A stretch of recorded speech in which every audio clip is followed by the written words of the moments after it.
Figurat e profetëve duhen studiuar si figura model, mësues. Në çdo veprim ata kanë një mësim, ata kanë një qëllim pse e thon apo se e bëjmë një veprim të tillë.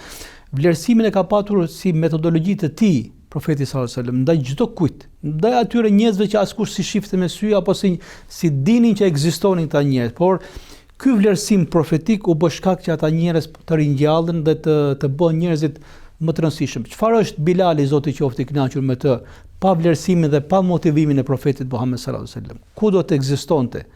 Apo shumë të tjerë, shumë jashtëzakonisht shumë emra prej shokëve të profetit sallallahu alaihi wasallam, pikërisht ata janë të njohur me emrin e tyre, me personalitetin e tyre, sepse i ka motivuar profeti sallallahu alaihi wasallam. Të njëjtën gjë të motivimit e ka përdorur edhe me gratë, edhe me vajzat, edhe me të rejat.